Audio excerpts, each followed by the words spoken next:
Good morning. We have a lot to do this morning, so keep eating and keep going on there, going on with your victuals.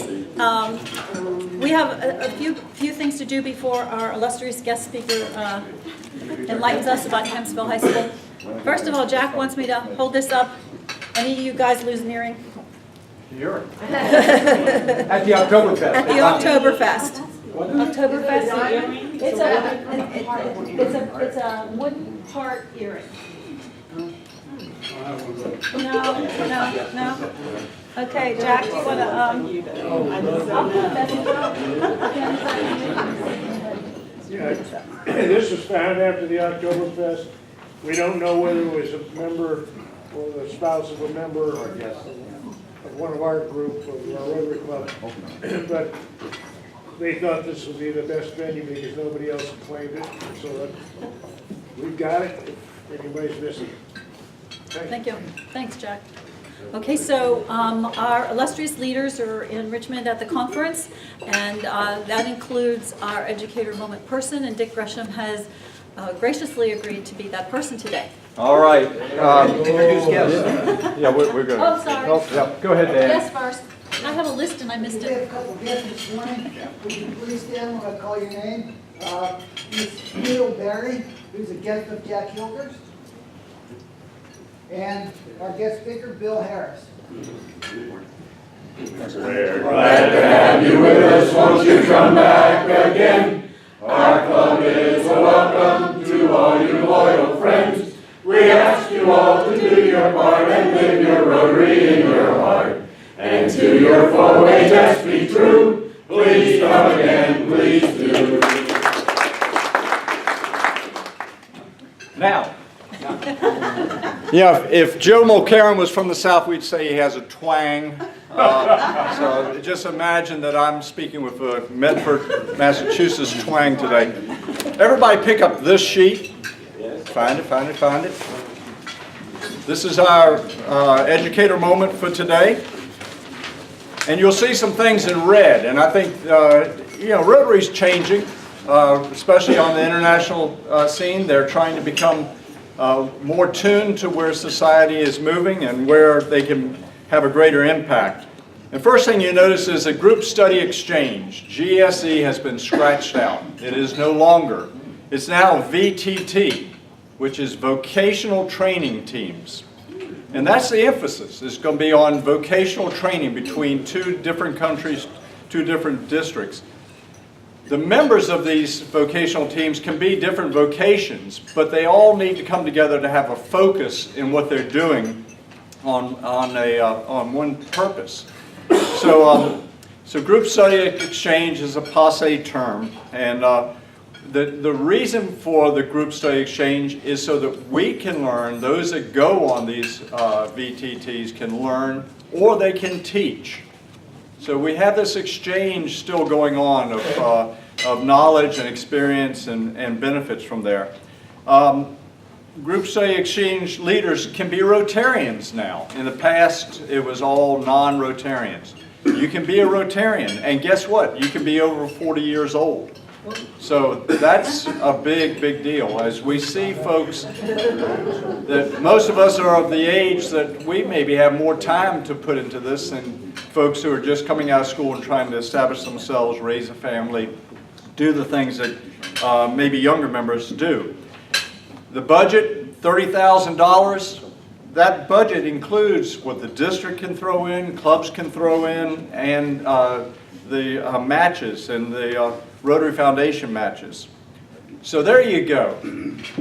It's vocational training teams, and the purpose is to focus on the area. You don't have to be the same vocation, but to focus your energies into teaching or learning. Thank you. Thank you. Before we move into serious business, and while we're still hopefully in the singing mood, we have 2 birthdays to celebrate. Richard Brinkley, he had a birthday, and Chester Long, going to have a birthday. Well, that's a lot of years. Happy birthday to you. Happy birthday to you. Happy birthday, dear Rotarians. Happy birthday to you. Okay, so now a couple of really important orders of business. Road rally, road rally, road rally. There are papers on your table, please. If you have signed up and paid by PayPal, please note that there. If you have checks or cash, we accept that freely today. If you're going to do that, please do that within the next week. Teresa Bryant herself, who is leaving us for the great city of Pittsburgh, is actually going to provide herself our victuals at the beginning of the road race at noon. And congratulations to Teresa for her new job as VP for Workforce Development at the Community College of Allegheny County, which is a really, really great place to be. Well, those of us who are Pittsburghers know that. She'll have to go to a Steelers game, though, to get inaugurated and initiated. So she's going to be leaving us right after that road rally. That will be her last time with us, is that beginning of that road rally. Those of you who haven't signed up yet are missing a great opportunity to say goodbye to Teresa. Come on, let's do this. Then we have the road race, which Thelma and Louise have put together, the amazing road race. And you can see that there. It is going to be a ghostly experience. It's going to have great... I learned a lot about the history of this region, just, first of all, not getting lost and putting the map together after we got lost. So it's going to be a lot of fun. It's nothing, you know... No racing, have to put on your brakes. Keith Lindgren has agreed to be our master of ceremonies. And you know, Keith is a safety instructor for motorcycles, so he's not going to tolerate us whipping through stop signs or not putting our blinkers on or no seatbelt. So he's going to start us off with that race at the beginning. Pete? Yeah, Mary, I found this was real helpful. For those that don't like to go online and do that kind of stuff, just put your name on here and write a check to the club and give it to Ken and you're done. It's that easy. Yep. The other thing that we found, and I talked to some young people about it doing it, and they said, I don't want to be out from 12 to 5. That takes up the whole day. Right. It's really a half-hour preliminary, have some snacks and Coke and talk about what it's all about at TCC. That's a half hour. Then the riding is only about an hour and a quarter. And then you have barbecue and a beer or whatever at the reception area and the awards, and then you're done. So it's really like 2 hours. Right. It looks like it's longer than it is. Only the die-hard drinkers stay till 5:30. So that's the way it is. There you go. Brenda told us she's the one. Brenda told us she would take care of the booze at the end, right, Brenda? So that it's just a fun event, and you can stay as long as you want. You come at the beginning, come at the end, and as long as you pay your money, we don't care. Food Bank gets this. This is one of our service projects for the Food Bank. At noon today, the Virginian pilot is going to interview us for this event. So it's going to go into the Beacon and what's the other one? Clipper. And so I'm going to be talking to her. Barry's already been on the radio, and we're going to get that CD to add to our repertoire. So it's being well advertised. David has done a lot of putting it on Facebook, Twitter. What's that other one, Brenda? There's another one, another name for one of those other things that I don't know about. So, yeah. So he's done a great job of putting it out there. So I plead with you to put it out there. If you can come or not come, tell your friends, relatives. You know, everybody can drive a car or a bicycle, whatever. And then we have been asked, and Bill will reiterate this on your table, the homecoming floats need to be judged next Friday at 5 o'clock in the Rock Church parking lot. If you can come and do that, please add your name to this. I'm going to send them the names after the meeting. And Dave Mansfield's going to be there. He's going to do it. And a couple other people are going to do that too. Okay, so did I miss any announcements?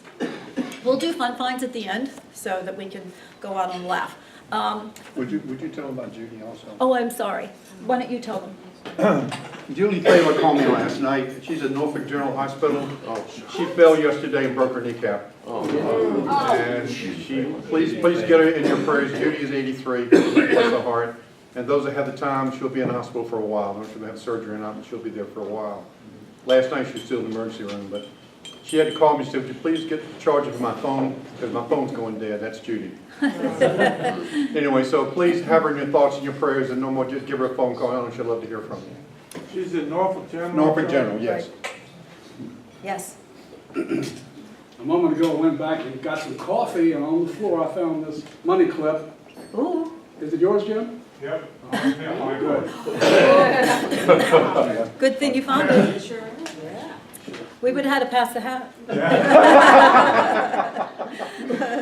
Okay, so one last thing. There is a board meeting this week, Thursday, at St. Mary's at 4:30. It's open to all, but so you can see the inner workings of this club and see how serious and intent we are at that meeting.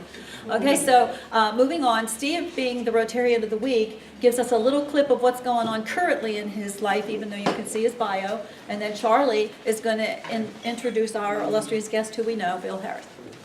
Go ahead, Steve. Gee, thanks. I got one of these in the mail. Everybody has one of these, and it has my bio on it. It's been redone, of course. A couple of things stood out. You know, I started thinking about what I was going to say, and of course my mind went blank. But no, I started thinking about what I was going to say, and I thought to myself, now, just what's going on here? I said, I've been with Rotary 20 years. Wow. I looked at it. I said, when did you join Rotary? March 11th, 1994.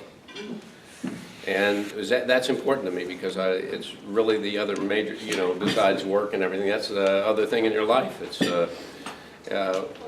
really great people. Don Metters got me into Rotary. I used to work for Don years ago, and we became acquainted. And Don said, Steve, you really ought to come over and see this. It's really good. It's right up your alley. And I said, oh, I don't know, but I'm glad I did it. I wouldn't have met everybody who's in here today. It's really, it really helps you keep things on a steady line to have people in the audience, so to speak. The other thing, let's see. It says in here that I retired in 2011. Or excuse me, 2001. My boss thought I retired.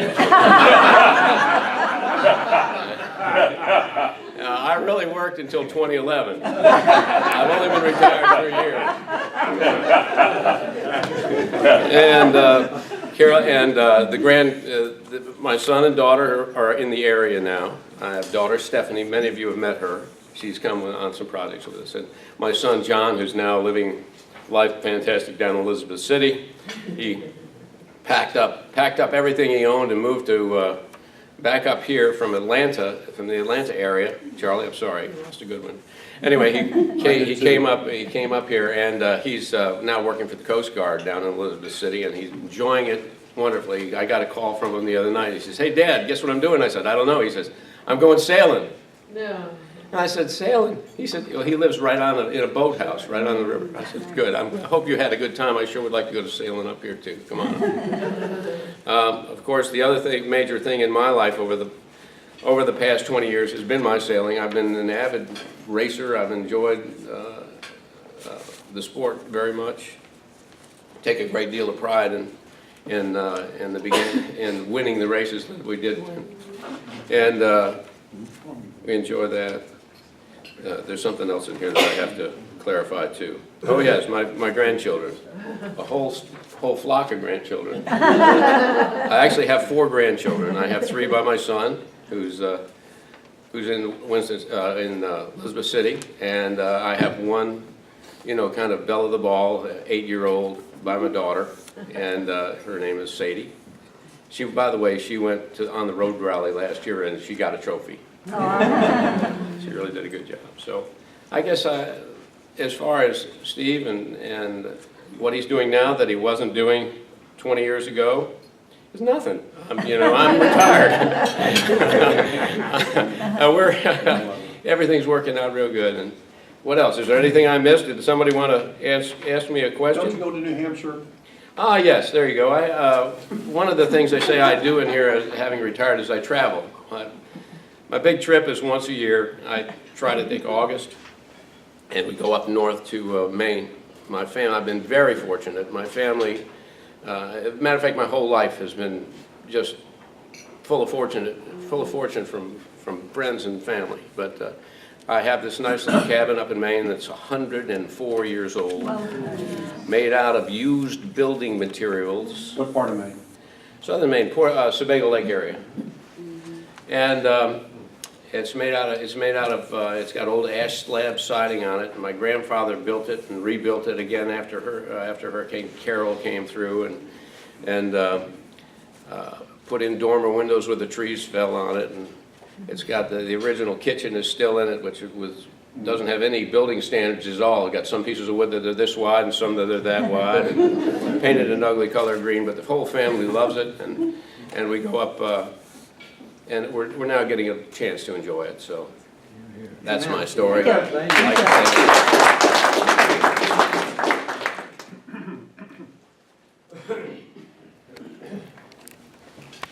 Before I start, I want to give my condolences to the Nat fans and to the Steeler fans. I know how it is. It just ain't. Well, listen, we were never in it, so there you go. I had the pleasure of meeting Bill the first day he was at Kempsville High School. And I said to him, if you remember, there's something you need to be aware of, which is Rotary is very much involved in your high school. And as time went on, you learned that we are very much involved. Have been almost 25 years in your school, and it's our home school. Even though we have another partner in Lansdowne, you are our main thrust. It's my pleasure having known you. I got to work with you for a while, now working with you. Bill is one of these unique principals I've ever had the pleasure of meeting. The man cares. Listen, he's in a situation where it's very controversial as a principal. I have a lot of compassion and empathy for the man. No matter what you do, you can make somebody unhappy. But he has a way of smoothing things over, keeping our school running just like a machine that's well-oiled. And it's so much fun to come into his school because there's a wonderful faculty. And I hope we'll be there in March, God willing, unless we have a snow day or something that takes that day away from us. I hope you all will take the opportunity to meet his folks that work for him, really work with him. Bill has that unique ability to give you that feeling. He has 33 years, going his 32nd, you told me, 32nd? 32 under my belt and starting 33. 33 years in public education. He came from New Hampshire, correct? True. He was a middle school principal, is that correct? Elementary, middle, and high school. Okay, so you did it all. I've done it all. Man retires and he says, well, he says, I want to go where it's was a little more neutral, and he tells him the story that rather than go to Florida, which is too far, he picked in the middle, and I think he picked the right spot. We're so lucky to have him to come live in our community, be a part of our public education system. I know, Kanish, you want to say hello to him before he leaves? I did. He is aware you are running. And without any further ado, it's my great pleasure to introduce my dear friend and good buddy, Bill Harris.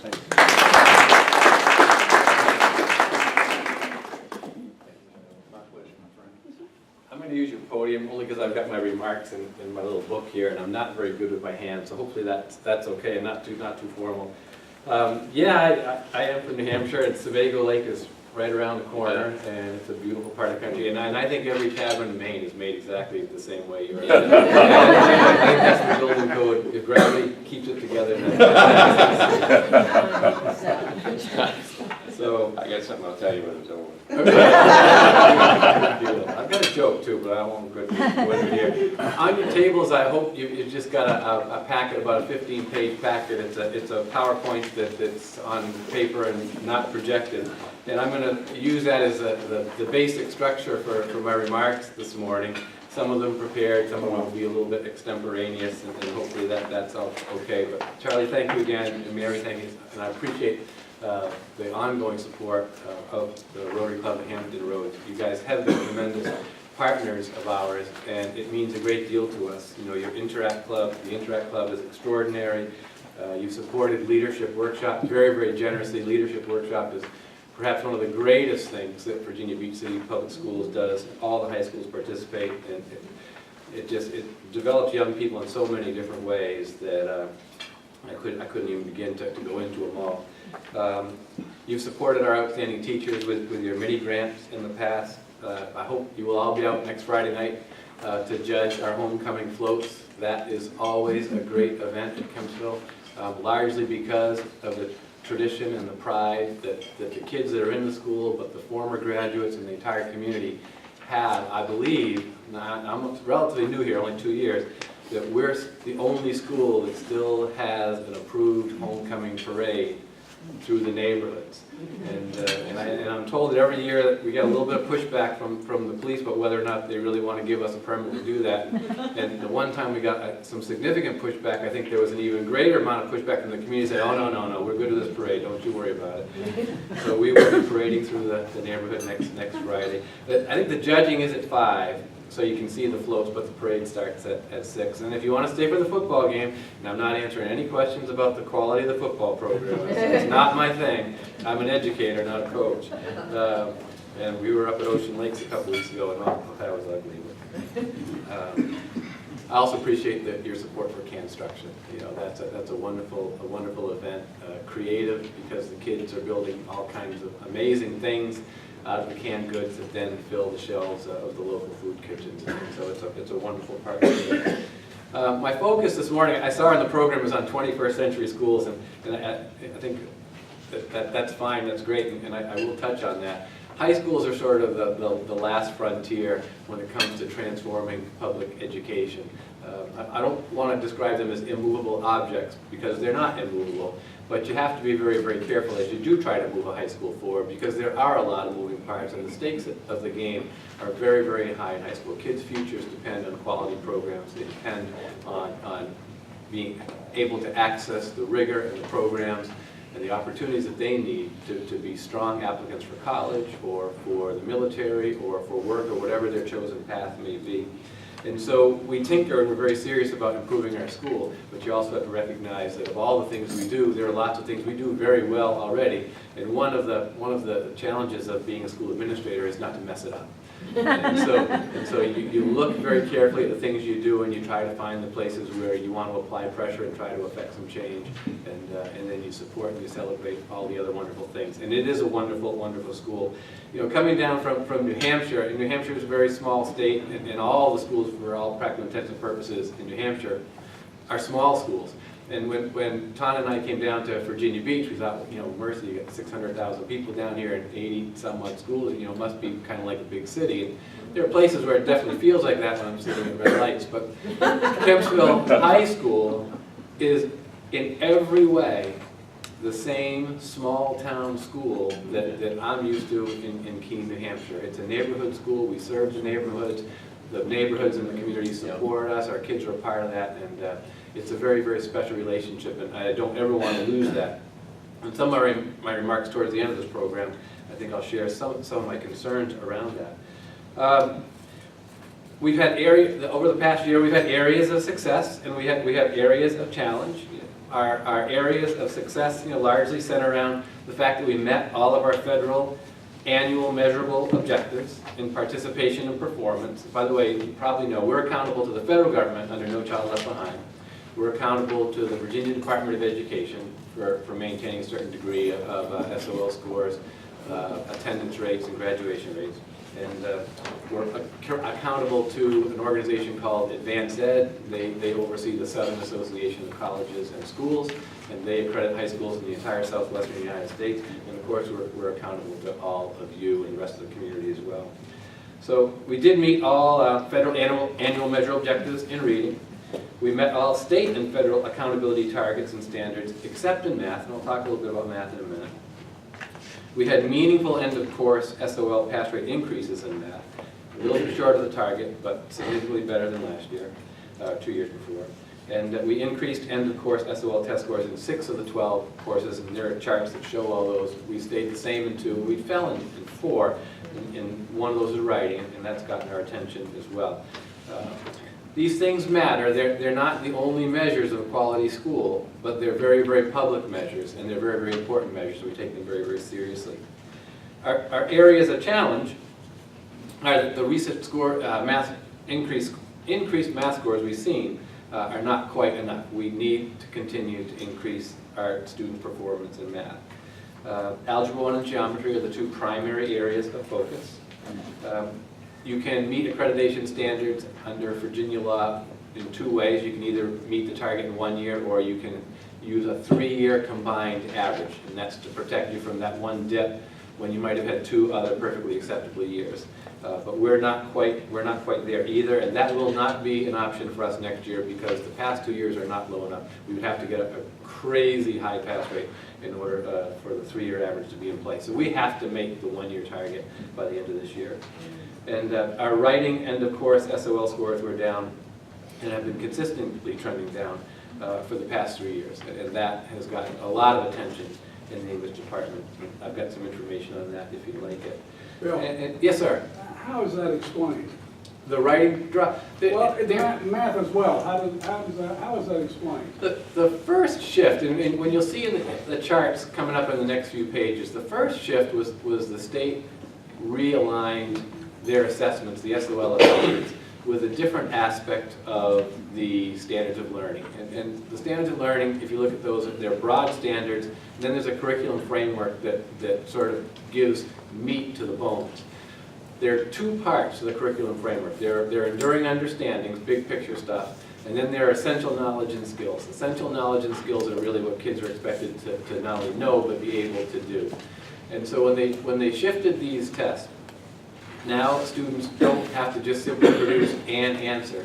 They get small scenarios, and they may have to borrow 2 or 3 different particular skills from a particular course, bring them together, synthesize them to then produce an answer. And in order to do that, you have to do a lot more than just be able to memorize all of the content. You need to be able to know it, understand what it really means, and then apply it.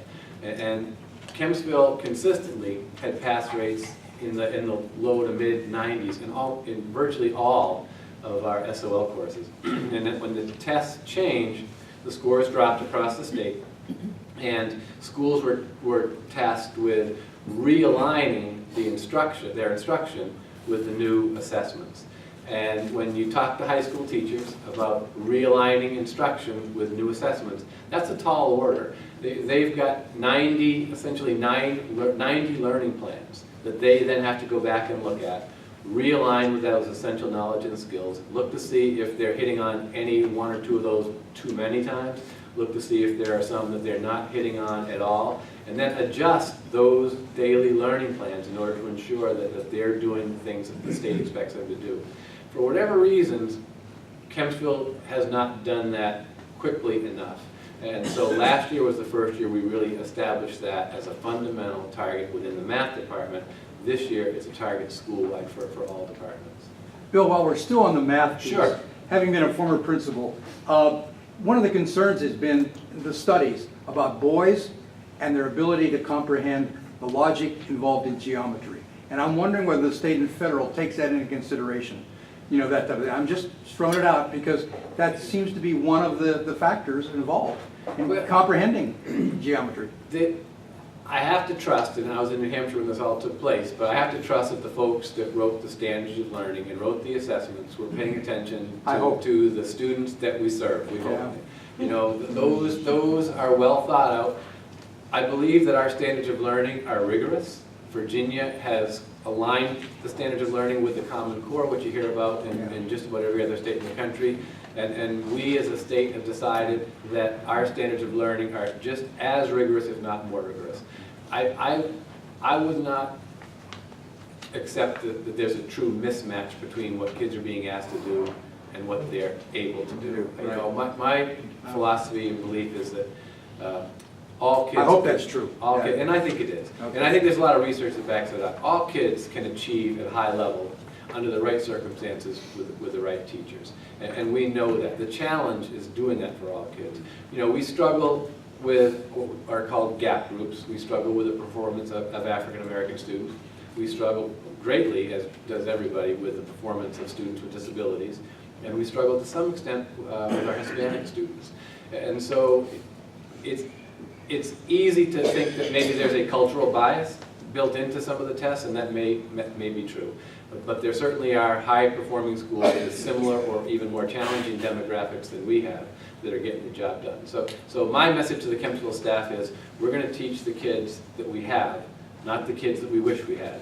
And whoever walks through that door, whatever their walk of life, whatever their ethnicity, whatever those foundational skills are, we've got a responsibility to try to sort out where they're at and what we need to do. The best teachers constantly are assessing where their learners are in relation to their learning targets, and they're adjusting their instruction along the way.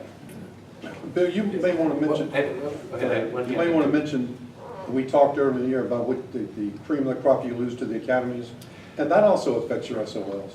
It does, and that's an interesting conversation. In my first 2 years, I was perhaps a little bit timid to talk about because I wasn't sure what the politics in Virginia Beach would look like. The academies, and don't get me wrong, the academies are wonderful programs. You know, you've got a number of opportunities for kids to choose a particular course of study. I am a strong advocate and a supporter of choice. I believe that when parents choose their kids' schools, or when kids choose their own schools, or they do it together, that's a student walking through the door that is more serious of purpose. And students who are more serious of purpose, coming from families who know that education is important and we chose this school, hold their kids accountable for doing the things that they're supposed to do. And so I don't believe necessarily that kids going to academies are necessarily any smarter than anybody else, but they are certainly well supported and they've made an informed choice. And so I very much support the academies. My issue with that is that it's not a level playing field. There are essentially 8 roads out of Kempsville High School, between academies and the special programs, the IB programs, Green Run Charter. And there are no roads back in. And so it's really a one-way street for Kempsville zoned kids. And on average, 60 students per year are choosing to go to academies. And I don't in any way fault them for that, I respect it. But when you look at our multi-year trend of declining enrollments, and there's a slide, there's a page, I could tell you real quickly where you want to jump ahead to it. It is, I believe, page 12 in your little packet. And if you look at, there are hard numbers in place for school years 11, 12, 12, 13, 13, 14. The 14, 15 number represented on the graph, it was actually our projected number, which was 1487, and we opened school at 1530. So the current enrollment will be just a little bit higher than what it is. You're the smallest school in Virginia Beach, right? We're the smallest school in Virginia Beach. And it's still a decline from last year's September 30 figure. September 30 is where the state says you report that number to us and that becomes your official enrollment for the year, and that's what they use for all of their statistical purposes. You know, high school enrollments change literally hour by hour, day by day, so that's the only way they can do it. So we have a multi-year trend of declining enrollment, and that is of great concern to me. Great, great, great concern. It's not sustainable, to be honest. You know, at some point, you know, the enrollment drops to a level, and I don't know exactly where that point would be, but if you follow the trend as it was, as I had calculated it a few months ago, we would drop under 1,000 students within 8 to 10 years.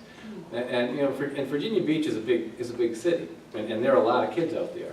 And so at some point, someone is going to have to start a discussion about what you do with a small high school. You've got Ocean Lakes with 21, 22, 2,300. You've got Lansdowne with however many. We've got a number of schools, you know, well over 2,000 kids, and growing. And so I've never been one to just sit back and be a victim of fate. You know, I spent 32 years trying to assess what's going on around me, and there's another slide in there with Wayne Gretzky, and I love that one because Wayne Gretzky's dad taught him to skate to where the puck's going to be, not to where it is. And so I think, you know, the question that I posed to our faculty and to a group of people assembled at a community forum back in August, you know, where's our metaphorical puck going to be in 5 or 10 years? And if we're looking at declining enrollments and we're looking at a school that is significantly smaller than we presently are, somebody's going to do something about that. And you know, and I don't want to speculate what those somethings might be. There are a lot of choices that a school board and a community might have. But I would much rather work now and start that discussion now and be more of a master of my own destiny than a victim of fate. And I don't want to be here 5 or 6 years from now when somebody says, you know, is it really cost effective to keep a school open in Kempsville, and say, gosh, I wish I started talking about this back in 2014 when I knew about it. So we did hold a community forum back in August, and there's another one coming up on October 28th. That's the very last slide in your packet. You guys are getting me way off script, but that's okay, it's fun.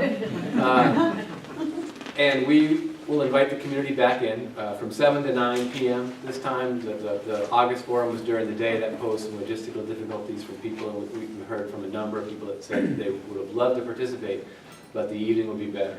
And what we want to do on October 28th is look at all the information that we gathered back in August. And I don't have that in your packet, but it is available on the school's website. And so if you go to kempsvillehs.vbschools.com, and that web address is on the last page of your handout as well, and click on the news section, there's a few paragraphs written about the first community forum. There's a link to all of the charts. What we did is we basically started with 4 focus questions. I'll backtrack a little bit and go back on script. But the 4 focus questions we asked folks back in August were, what were the things about Kempsville High School that they valued the most and that they wanted us to be sure that we preserved as we move forward with whatever measures we decided to take to address this multi-year trend of declining enrollment. So all of the small groups, and there were 11 small groups, 8 to 12 people each, discussed each of those questions and captured all that information on chart paper. We also asked what are some short-term measures the school could take to address declining enrollment, what are some long-term measures the school could take to address declining enrollment, and then what other issues do they want us to consider as we're moving forward. So all of the discussions captured on chart paper are on the school's website, and you can link to them, and you can actually see them all group by group, question by question, the raw data, so to speak. We've prepared a written summary of all of that information. That's a much shorter, more concise document. That's there on the website as well. And at the forum on October 28th, we're going to start to do some prioritizing of those and talk a little bit about the advantages and disadvantages of some, and try to take what right now is a very large group of possibilities and shrink it down to a more manageable group of possibilities. You know, the end result has to be, in my opinion, something that opens a road back into Kempsville. And that's not a Bill Harris decision. That's a community, that's a school, that's a superintendent, that's a school board decision. But we want to shape the conversation at this point in time so that whatever it is, it still is something that's supported and serves this neighborhood, these neighborhoods, this community. So you can sign up online as well. If you go to our website, there's a place to sign up. We do like people to sign up in advance and indicate whether you're a student, parent, community member, or faculty. Because when we split into small groups, we like to make sure that we've got a balanced number of each constituency group represented at the table for the discussion. That way, community members get to hear from kids, parents get to hear from community members, faculty members get to hear from community members. The discussion is much richer. And so we're going to have that conversation on Tuesday, October 28th. Everybody thinks I'm on plant. There's one more thing they need to know. No, you're not. Charlie's not a plant. He's just fired these events, like he does all the time. I was part of the community group when you were evaluated. What, 2 years ago, or right after you came, you had your evaluation, and I heard the results of that. Please share that with this group, because that's very impressive, the way you were evaluated. They decided to rehire me.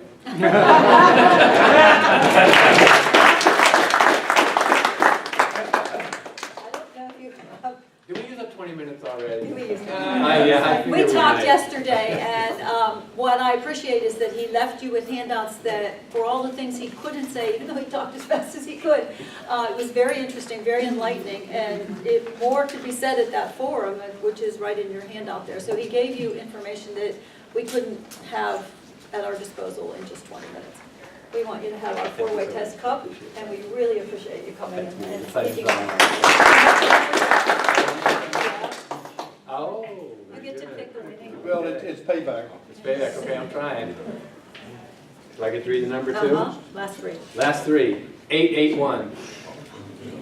881.